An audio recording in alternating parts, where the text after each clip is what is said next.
भगवान श्री कृष्ण के मुखार बिंदु से पुत्रदा एकादशी के महात्म्य का वर्णन सुनिए और लाभ उठाइए। जय श्री कृष्ण। महाराज युधिष्ठिर ने कृष्ण से पूछा, हे भगवान, कृपा करके यह बतलाइए कि पौष शुक्ल एकादशी का क्या नाम है, उसकी विधि क्या है और उसमें कौन से देवता का पूजन किया जाता है। भक्तवत्सल भगवान श्री कृष्ण बोले, हे राजन, इस एकादशी का नाम पुत्रदा एकादशी है। इसमें भी नारायण भगवान की पूजा की जाती है। इस चर और अचर संसार में पुत्रदा एकादशी के व्रत के समान दूसरा कोई व्रत नहीं है। इसके पुण्य से मनुष्य तपस्वी, विद्वान और लक्ष्मीवान होता है। इसकी मैं एक कथा कहता हूँ, सो तुम ध्यानपूर्वक सुनो। भद्रावती नामक नगरी में सुकेतुमान नाम का एक राजा राज्य करता था। उसके कोई पुत्र नहीं था। उसकी स्त्री का नाम शैव्या था। वह निपुत्र होने के कारण सदैव चिंतित रहा करती थी। राजा के पितर भी रो रो कर पिंड लिया करते थे और सोचा करते थे कि इसके बाद हमको कौन पिंड देगा। राजा को भाई, बांधव, धन, हाथी, घोड़े, राज्य और मंत्री, इन सब में से किसी से भी संतोष नहीं होता था।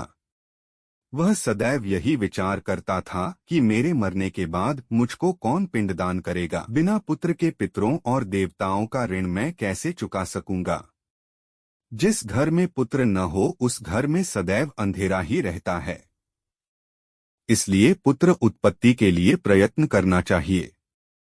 जिस मनुष्य ने पुत्र का मुख देखा है वह धन्य है। उसको इस लोक में यश और परलोक में शांति मिलती है, अर्थात उनके दोनों लोक सुधर जाते हैं। पूर्व जन्म के कर्म से ही इस जन्म में पुत्र, धन आदि प्राप्त होते हैं। राजा इसी प्रकार रात दिन चिंता में लगा रहता था। एक समय तो राजा ने अपने शरीर को त्याग देने का निश्चय किया, परंतु आत्मघात को महान पाप समझकर उसने ऐसा नहीं किया। एक दिन राजा ऐसा ही विचार करता हुआ अपने घोड़े पर चढ़कर वन को चल दिया तथा पक्षियों और वृक्षों को देखने लगा। उसने देखा कि वन में मृग, व्याघ्र, सुअर, सिंह, बंदर, सर्प आदि सब भ्रमण कर रहे हैं। हाथी अपने बच्चों और हथिनियों के बीच घूम रहा है। इस वन में कहीं तो गीदड़ अपने कर्कश स्वर में बोल रहे हैं, कहीं उल्लू ध्वनि कर रहे हैं। वन के दृश्यों को देखकर राजा सोच विचार में लग गया।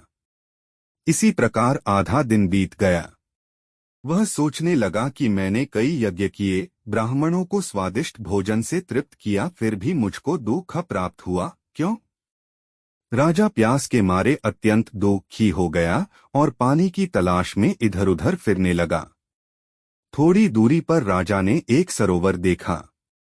उस सरोवर में कमल खिले थे तथा सारस, हंस, मगरमच्छ आदि विहार कर रहे थे। उस सरोवर के चारों तरफ मुनियों के आश्रम बने हुए थे। उसी समय राजा के दाहिने अंग फड़कने लगे। राजा शुभ शकुन समझकर घोड़े से उतरकर मुनियों को दंडवत प्रणाम करके बैठ गया। राजा को देखकर मुनियों ने कहा, हे राजन, हम तुमसे अत्यंत प्रसन्न हैं। तुम्हारी क्या इच्छा है सो कहो। राजा ने पूछा, महाराज आप कौन हैं और किस लिए यहाँ आए हैं?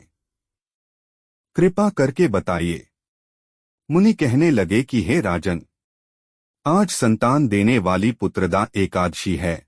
हम लोग विश्वदेव हैं और इस सरोवर में स्नान करने के लिए आए हैं। यह सुनकर राजा कहने लगा कि महाराज मेरे भी कोई संतान नहीं है। यदि आप मुझ पर प्रसन्न हैं तो एक पुत्र का वरदान दीजिए। मुनि बोले, हे राजन, आज पुत्रदा एकादशी है। आप अवश्य ही इसका व्रत करें। भगवान की कृपा से अवश्य ही आपके घर में पुत्र होगा। मुनि के वचनों को सुनकर राजा ने उसी दिन एकादशी का व्रत किया और द्वादशी को उसका पारण किया। इसके पश्चात मुनियों को प्रणाम करके महल में वापस आ गया।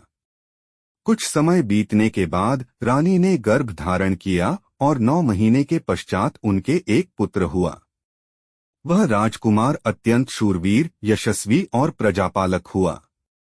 श्री कृष्ण बोले, हे राजन, पुत्र की प्राप्ति के लिए पुत्रदा एकादशी का व्रत करना चाहिए।